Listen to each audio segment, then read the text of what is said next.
He doesn't work here. Just look at him. Clearly one of those nobodies.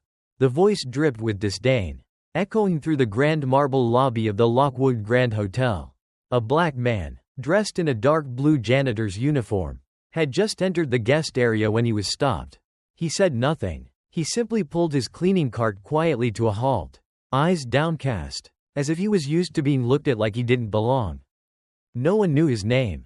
No one asked. There was only a faded name tag on the left side of his chest. Jerome, barely legible after years of wear. But Brian Lockwood, the young front desk manager and son of the hotel's founder, didn't care to know names. For him, skin color and uniform told him all he needed. Please step aside. This area is for VIP guests. Not for cleaning staff reeking of bleach. His voice was icy. He didn't bother looking Jerome in the eye. The young receptionist beside him lowered her gaze, saying nothing. A nearby white guest in a luxury suit glanced over, his expression a mix of indifference and superiority. Jerome didn't respond. He simply moved his cart aside and bowed slightly.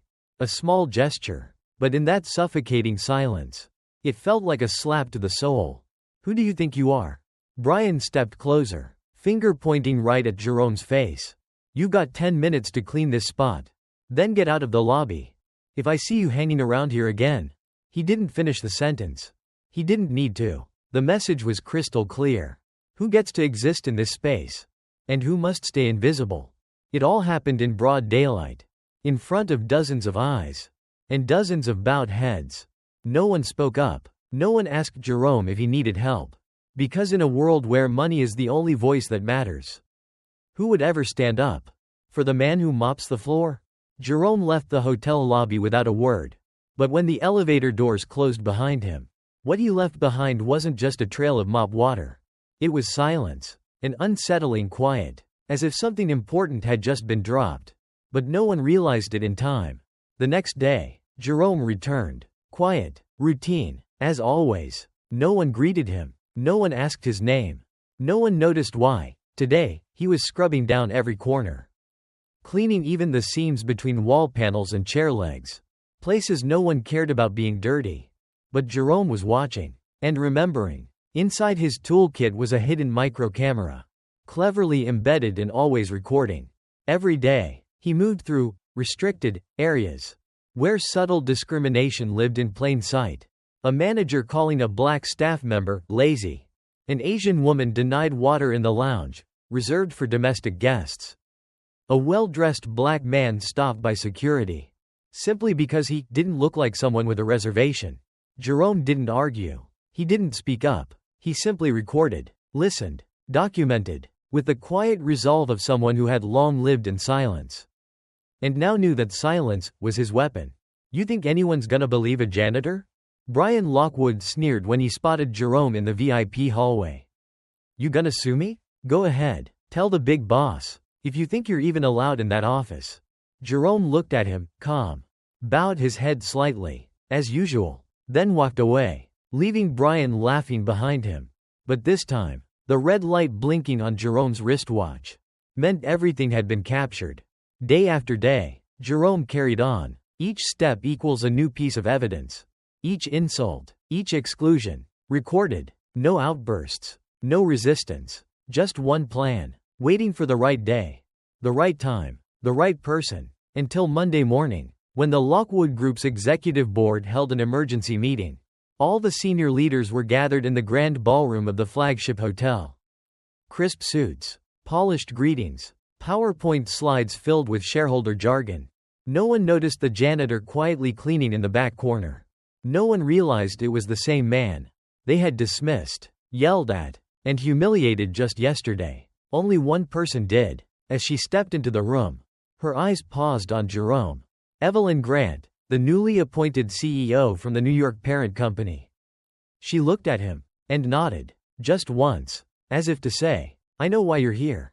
And then, the meeting began. The lights in the conference hall dimmed.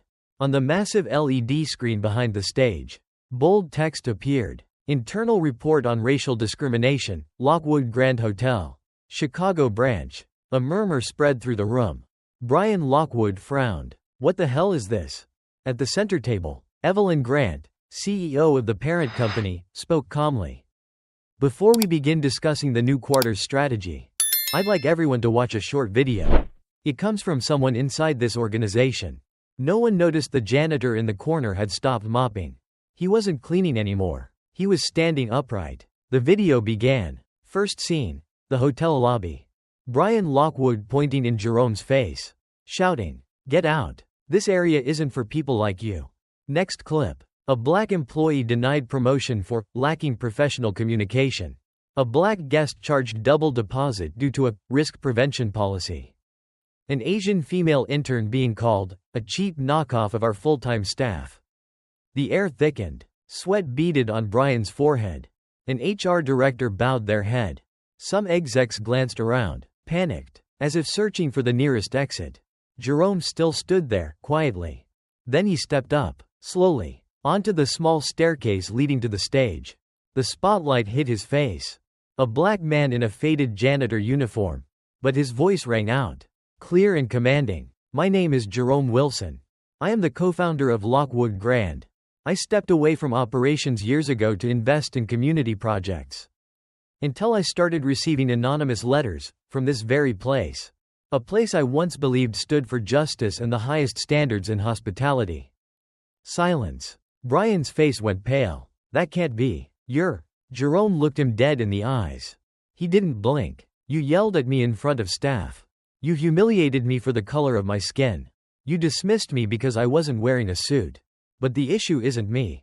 The issue is a system that assumes professionalism must come with lighter skin, a proper accent, and a diploma from the right schools." The first clap came from the back of the room. Evelyn. Then another. Then more. Until the entire room stood. Jerome didn't smile. He wasn't there for applause. He was there to expose. If someone like me, with power, wealth, and connections, can still be treated this way, then how are those with nothing being crushed? That question landed like a blade to the heart of everyone present. Not out of rage, but out of something deeper. Awakening. Immediately after that meeting, Brian Lockwood was placed on administrative leave pending an internal investigation. Not because Jerome demanded it, but because the board of directors could no longer turn a blind eye to the truth that had been exposed. A week later, a company-wide email was sent out.